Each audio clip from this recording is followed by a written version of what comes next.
My wife died in a car accident while cheating, so I skipped her funeral, took everything back, and left my abusive stepdaughter. Penniless. Sup, Reddit.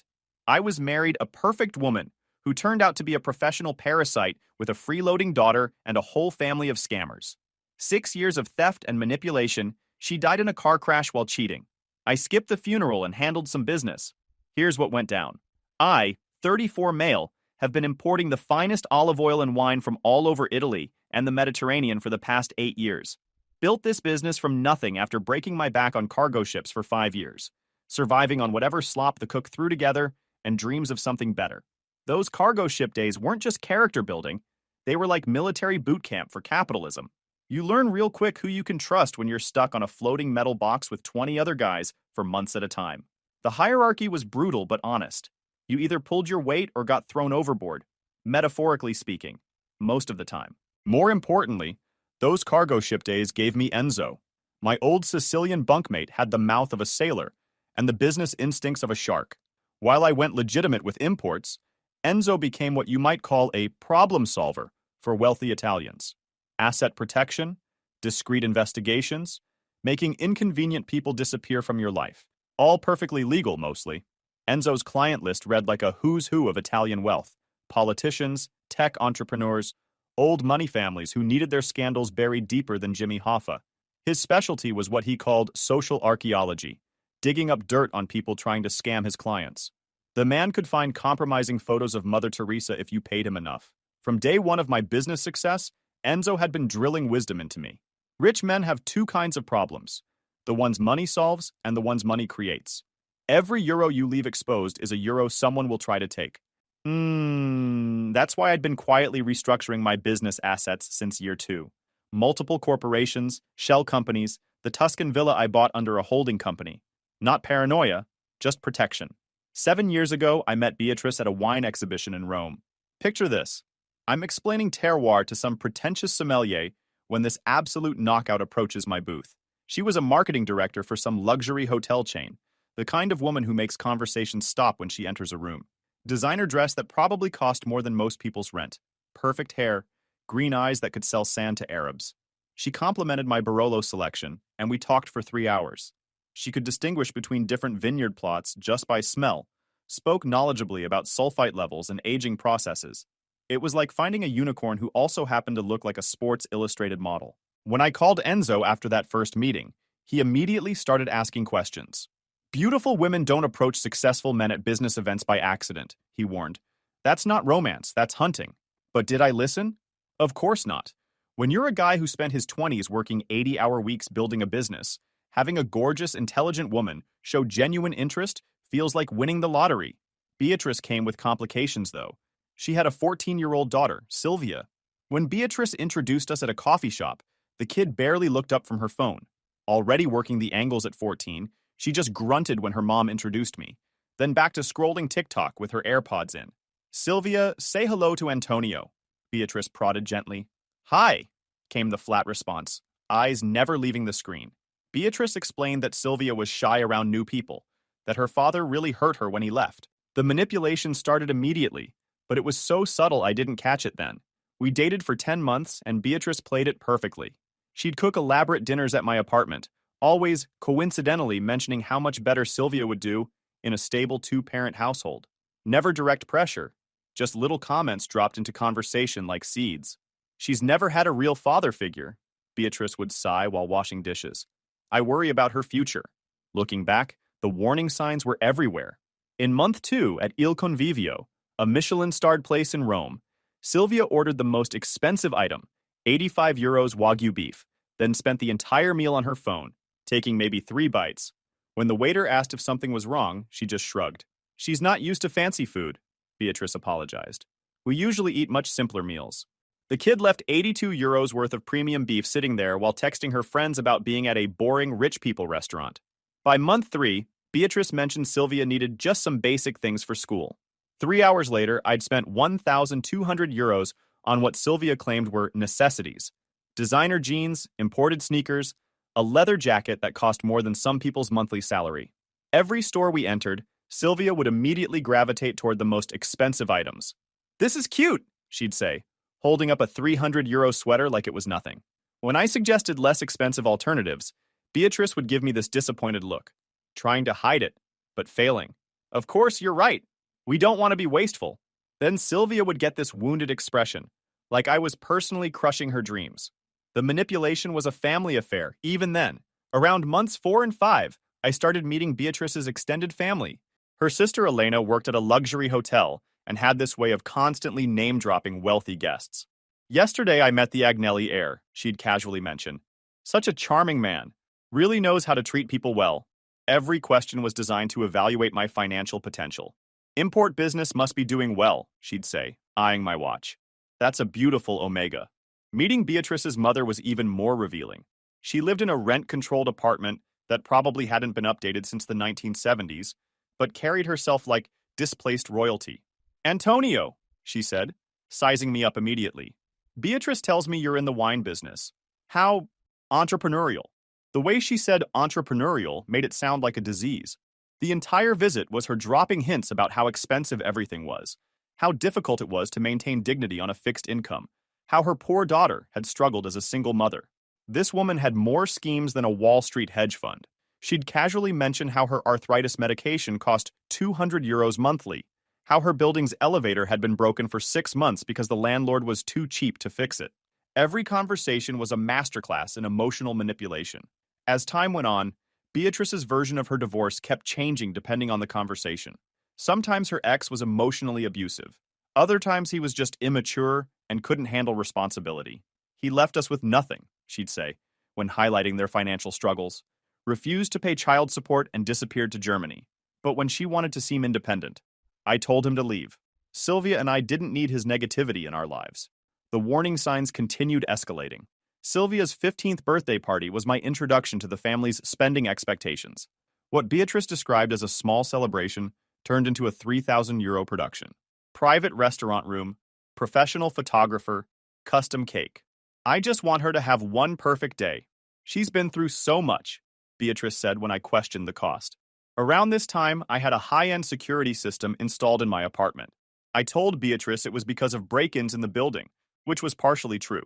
But Enzo had suggested it after hearing about Sylvia's behavior. The system was top tier.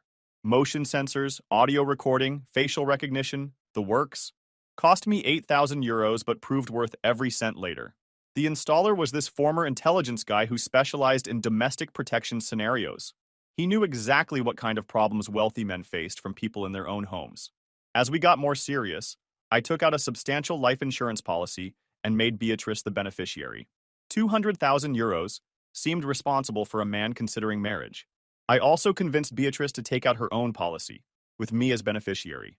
Just in case, I said, we should protect each other. She agreed, but seemed less enthusiastic about the expense.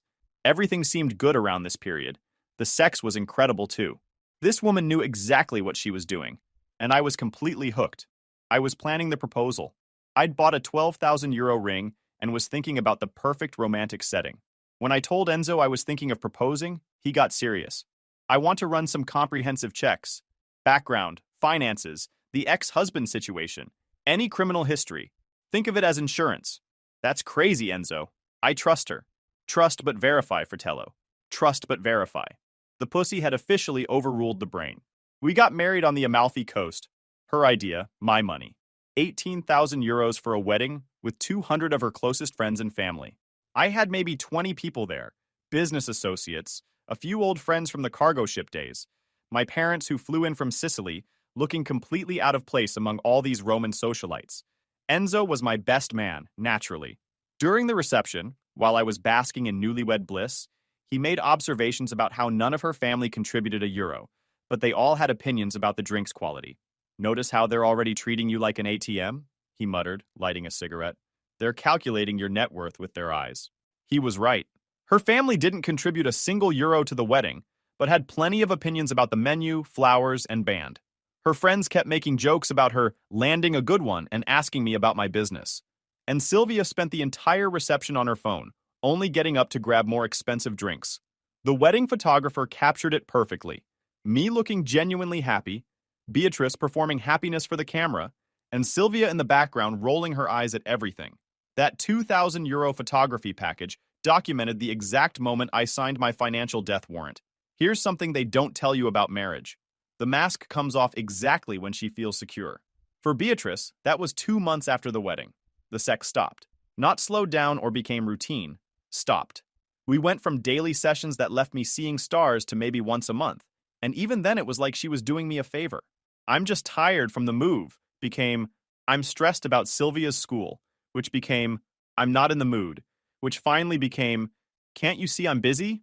When I tried to talk about it, she'd turn it around on me. All you care about is sex. What about emotional intimacy? What about just holding me? But there was no emotional intimacy either. We'd gone from talking for hours to her giving me updates about household logistics. Meanwhile, Sylvia had transformed into a complete nightmare the moment that ring hit her mother's finger. This kid would walk into my home office during important client calls and start blasting death metal at full volume. "Sylvia, I'm on a business call," I'd say. "So?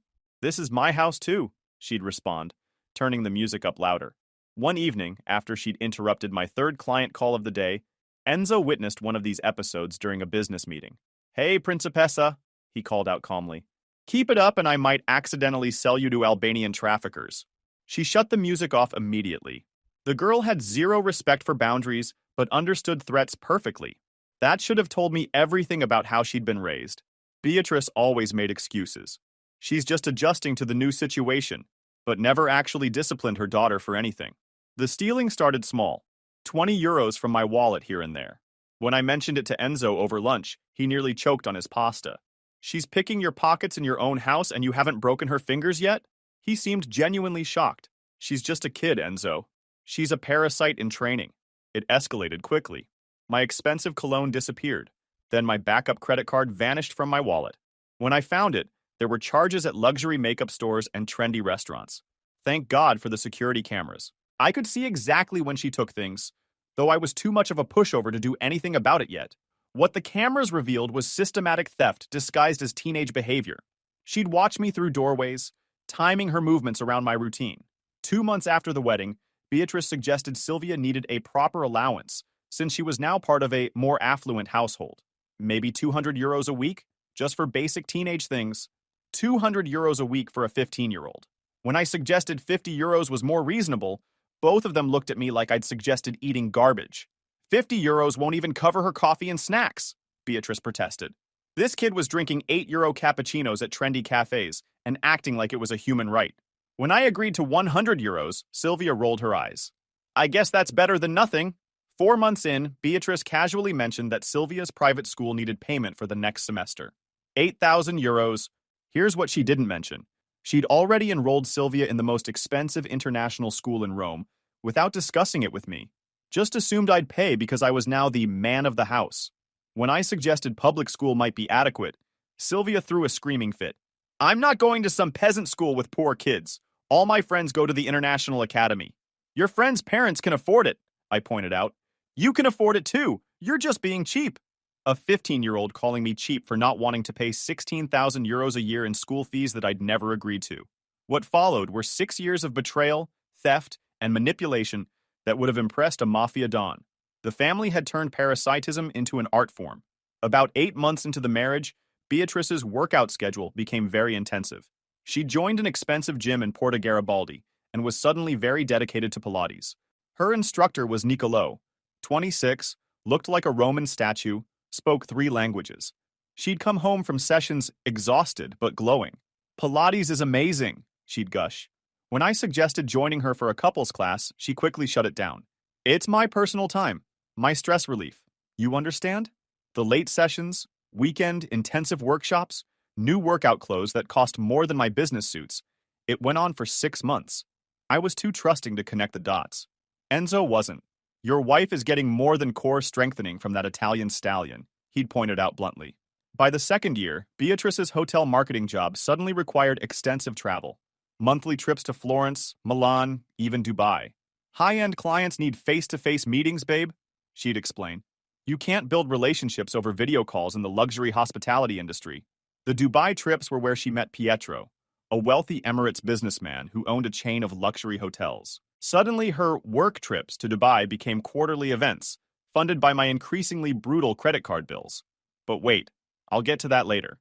The real breaking point came when I discovered Sylvia, now 17, had been using my credit card to buy designer shit for her friends. €800 in charges at Gucci, buying purses and accessories for her little crew of entitled brats. The security cameras caught everything. Her sneaking into my office, copying my card info, then bragging to her friends about her generous stepfather. When I confronted her about it, she actually rolled her eyes at me. It's not that much money. You make millions. It's not your money to spend on your friends. Whatever. Mama said family takes care of each other. That's when I lost it. 3 years of building resentment finally exploded.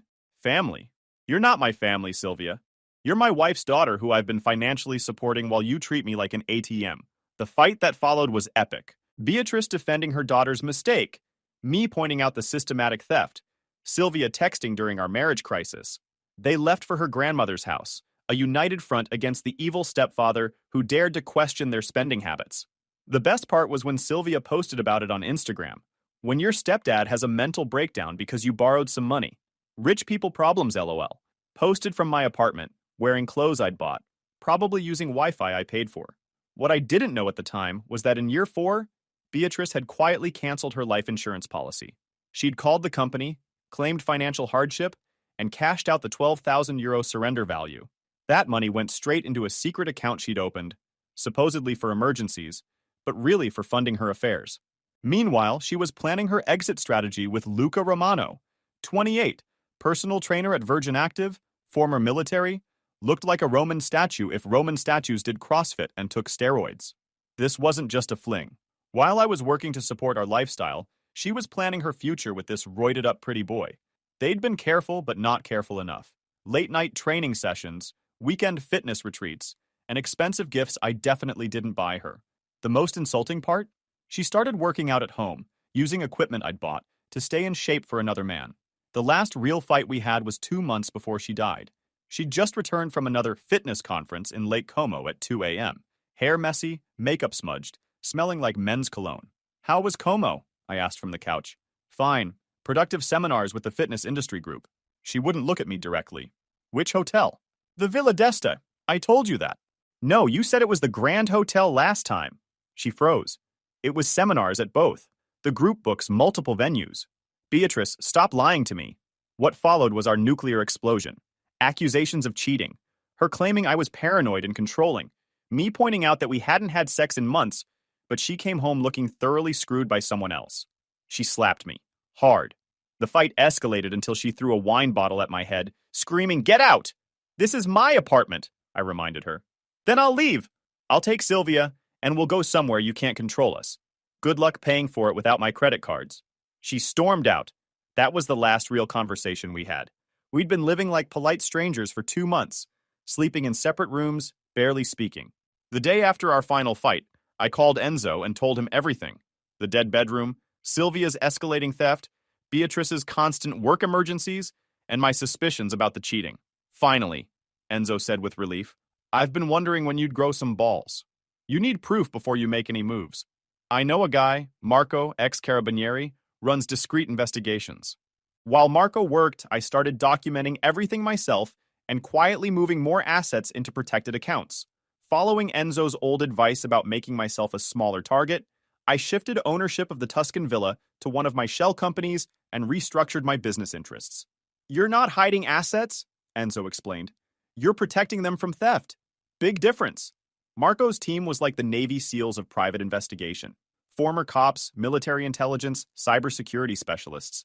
They had surveillance equipment that made my home security system look like a toy camera. Within 48 hours, they'd established Beatrice's complete routine and identified her affair pattern. 3 weeks later, Marco's report was comprehensive and brutal. 3 weeks of surveillance, digital forensics, and background checks revealed the full scope of the betrayal. The current affair with Luca Romano was documented through hotel records, credit card receipts, phone records showing hundreds of calls and texts. But the real kicker was the deleted text exchanges Marco had recovered, where she called me pathetic, said I still thought I had a marriage, that I was just her ATM. Marco had traced her affairs through our entire marriage. Nicolo, her Pilates instructor in year 1, Pietro, the Dubai client in year 2, Alessandro, Elena's best friend's husband in years 3 and 4, and now Luca the trainer in years 5 and 6. The financial fraud documentation showed the secret bank account contained 78,000 euros, siphoned from our joint accounts over 6 years. Small withdrawals, cash advances, emergency transfers that were never emergencies at all. She'd also been overcharging me for household expenses and pocketing the difference. Marco had found emails with a divorce lawyer dating back 8 months. She'd been planning to leave me long before our final fight, building a case that I was controlling and financially abusive. The strategy was textbook manipulation. Paint herself as a victim who deserved alimony and half my business. The most infuriating discovery was that they didn't just know about the affairs, they were active participants. Elena had covered for every single affair, providing alibis and even introducing Beatrice to potential marks. The family group chat was full of discussions about how to maximize what they could extract from me. While she was planning to screw you in divorce court, Enzo pointed out, you've been protecting yourself through legitimate asset protection. Her lawyer's going to have a very bad time. We scheduled everything for the following week. She'd already told me about another fitness conference in Lake Como. Perfect timing for serving divorce papers and criminal fraud complaints. Then fate decided to write a different ending. Marco's report included a psychological profile that explained everything. Beatrice fit the textbook definition of a financial predator, someone who targets successful men specifically for their wealth. Her entire romantic history showed the same pattern. Find a wealthy target, love bomb them during courtship, secure marriage, then systematically extract assets while planning the exit strategy. Last Friday morning, while I was at my lawyer's office finalizing the divorce papers and criminal fraud complaint, Beatrice texted me from the road. Traffic is horrible getting to Como. Might be late tonight. Don't wait up. She was driving to meet Luca for another weekend of screwing around on my dime. The irony wasn't lost on me. While she was heading to her lover, I was preparing to destroy her life. 4 hours later, my phone rang. It was the Polizia Stradale calling about my wife. There'd been an accident. Enzo was with me when the call came. You spent weeks planning the perfect revenge, he observed after I hung up, and the universe decided to handle it for you. That's what I call customer service. Single car accident on the A4 highway near Bergamo. Her BMW, my BMW technically, wrapped around a 200-year-old oak tree. She died on impact. When we arrived at the hospital, the police pulled me aside. They needed to prepare me for something. A male passenger had survived with minor injuries. Luca Romano, in the ICU looking like he'd been put through a blender. The guy was high on painkillers and adrenaline, but when I walked in, his eyes went wide with recognition. He started babbling immediately. I'm sorry, I know how this looks, but it wasn't what you think. She told me you had an arrangement, Luca whispered desperately, that you couldn't satisfy her anymore, that you knew about us and were okay with it. The audacity, even half dead, this guy was trying to gaslight me. How long? I asked. 14 months. The police investigation revealed they'd been going 140 kilometers per hour when the car hit the tree. No skid marks. She hadn't even tried to brake. The accident reconstruction showed the driver had been distracted at the moment of impact. She died the way she lived, Enzo observed crudely, with someone else's D in her mouth. I had to identify the body. She looked small on that metal table. The woman who had dominated my thoughts for 7 years, who made me feel like shit for not being enough, was just broken flesh on cold steel. When I came out, Enzo was waiting with 2 espressos. How do you feel? He asked. Free. Good, because her brat just arrived and is about to make a scene. Sylvia stormed into the hospital lobby like she owned the place, dressed for clubbing instead of identifying her dead mother. At 21 years old, she still dressed like she was 16 and someone else was paying for everything. She took one look at me and started screaming. This is your fault! You drove her to this! When she finally demanded I handle the funeral and give her money, Enzo started slow clapping. Truly moving. You almost made me believe you give a shit about anyone but yourself. That's when I said no. Not to the money, not to the funeral, not to any of it. What do you mean, no? Sylvia demanded. He means go screw yourself, Principessa, Enzo answered for me. The Bank of Antonio is officially closed. As we walked to the parking lot, with Sylvia still screaming behind us, Enzo pointed out the beautiful irony. She died thinking she was going to take you for half of everything. Instead, she gave you the perfect exit. No alimony, no custody battles, no splitting assets. The hospital staff later told me that Sylvia demanded they release her mother's body to her, despite having zero legal authority or financial means to handle burial. She actually screamed at the morgue attendant for disrespecting her family when they explained she needed a court order or my consent. 1 week since Beatrice died, and the drama has reached levels that would make reality TV producers weep with joy. The vultures started circling immediately. The day after Beatrice died, Sylvia decided to help herself to my belongings. She convinced the building manager she was in emotional distress and needed photos of her mother. She didn't take photos. She took my watch collection, Beatrice's jewelry, and tried to grab my laptop. Thank God for the security cameras. The footage showed this 21-year-old stuffing 35,000 euros worth of my property into garbage bags while crying about her poor dead mother. The Carabinieri picked her up wearing my tag Heuer at a cafe in Trastevere, probably trying to find a buyer. When they arrested her, she actually claimed she was retrieving family heirlooms and that I was denying her rightful inheritance. She demanded they arrest me for abandoning a minor in her time of grief. When they explained she was 21 years old and had just committed burglary, she threw a screaming fit and tried to bite a female officer. The arrest video went viral on Italian social media. Someone at the cafe filmed her getting cuffed while wearing my stolen watch and screaming about her rights as an orphan. The comment section was brutal. Italians have zero tolerance for entitled parasites. Elena, Beatrice's sister, didn't just ask for funeral money. She showed up at my office with an itemized list. 20,000 euros for the casket, 5,000 euros for the burial plot, 3,000 euros for flowers, 2,000 euros for catering. She was expecting 300 people. 300 people? Enzo's reaction was incredulous. For a cheating whore? What is this, a state funeral? She had already ordered everything and given them my name as the guarantor. She'd spent my money before asking for it. When I refused and offered only basic cremation, Elena brought a priest and Beatrice's mother, crying theatrically about her poor dead daughter. She was your wife before God, the priest thundered. She was screwing her personal trainer before God too, I replied. The priest left without another word. That night, my accountant called about someone trying to access Beatrice's life insurance policy. The entire family had shown up at the insurance office with a lawyer, claiming I was emotionally unfit and financially irresponsible. Here's the beautiful part. The policy had been canceled 2 years ago. As I mentioned, Beatrice had canceled it herself, cashed out 12,000 euros, and transferred it to fund her affair with Luca.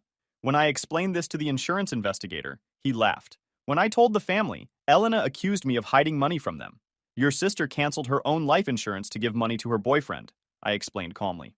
I have the insurance company's records. The crown jewel of entitlement came from Sylvia herself. 3 days after her arrest, she called me collect from jail with demands that would make a mafia don blush. I want the apartment. Our apartment. Mine and Mama's. I'm not leaving. This delusional princess thought 6 years of residency gave her property rights to my apartment that I'd bought and paid for. I also want the car, Mama's jewelry, and 50,000 euros for emotional damages. For trauma. You drove her to her death with your neglect. The manipulative language was straight out of her mother's playbook. If you don't give me what I want, I'll tell everyone what kind of man you really are. How you abused her. How you're a monster. Tell whoever you want, I said. I have security footage of you robbing my apartment and bank records of your mother's affairs. See who they believe? She hung up screaming. The funeral happened without me. While her family scraped together money for a basic service, I was at my lawyer's office filing claims against her estate and documenting the theft charges against Sylvia.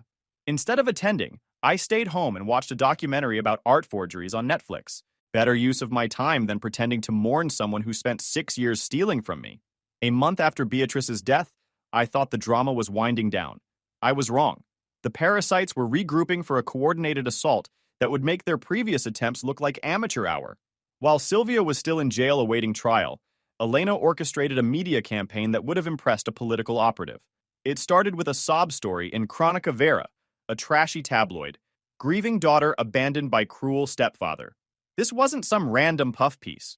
Elena had clearly hired a PR consultant because the story hit every emotional manipulation point perfectly. They'd even hired a photographer for professional shots of Sylvia looking appropriately tragic and vulnerable. The day after the article ran, a GoFundMe appeared. Help an orphaned daughter escape her abusive stepfather with a target of 100,000 euros. She'd raised 3,200 euros in 12 hours.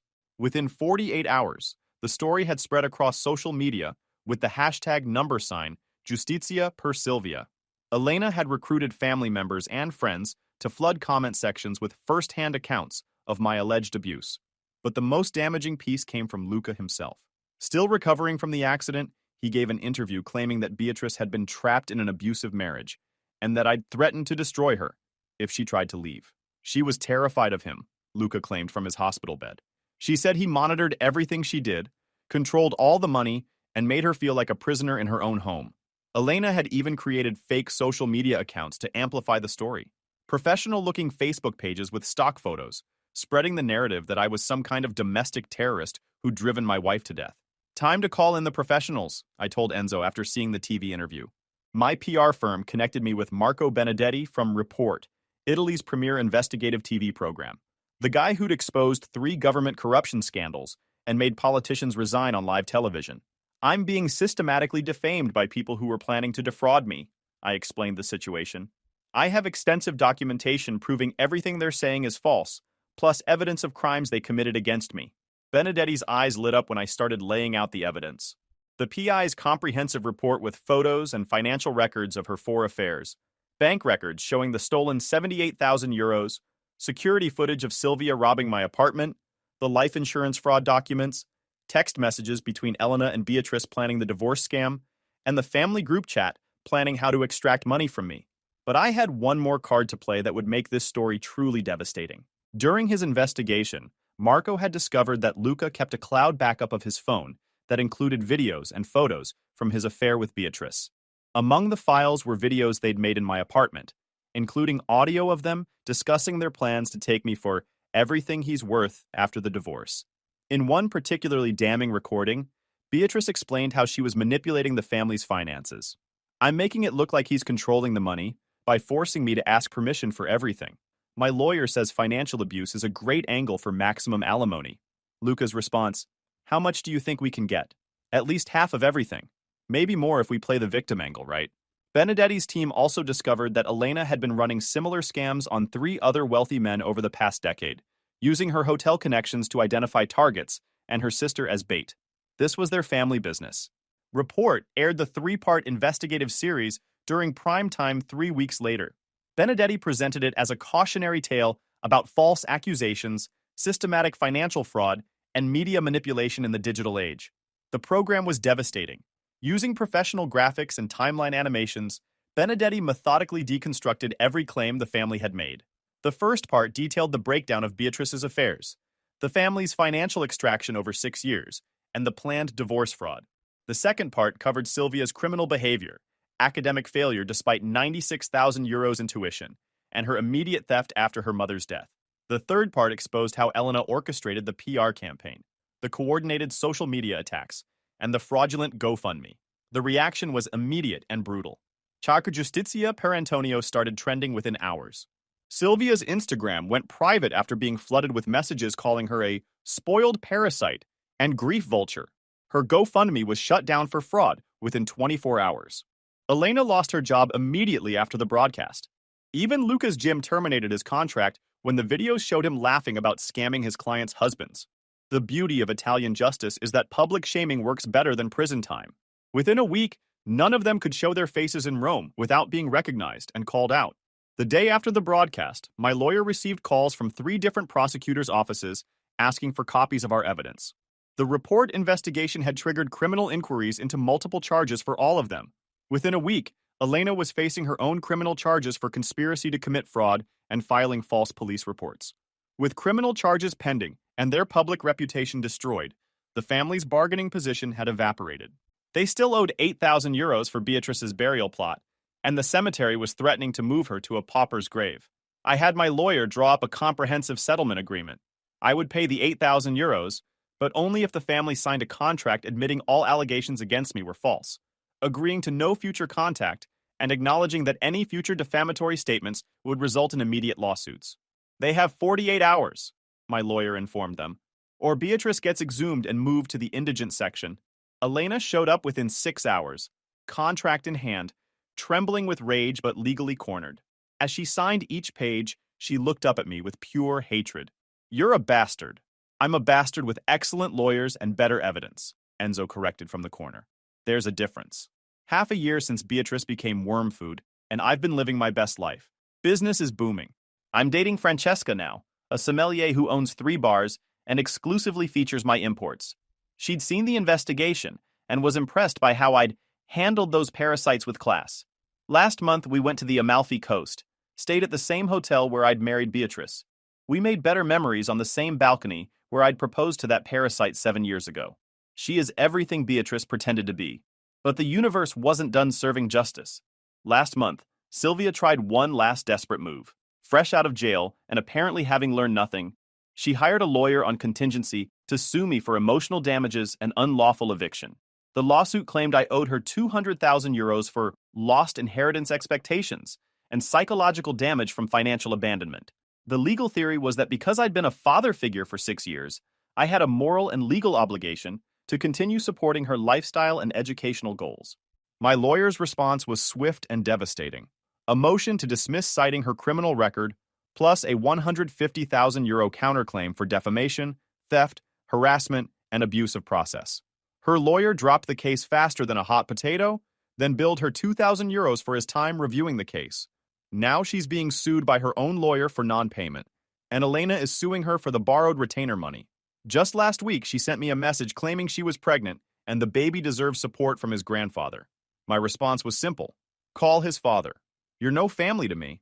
Sometimes the universe has a sense of humor. Sometimes it gives you exactly what you deserve. All of us. The best revenge isn't getting even. It's living so well. And sometimes, just sometimes, justice arrives exactly when you need it most.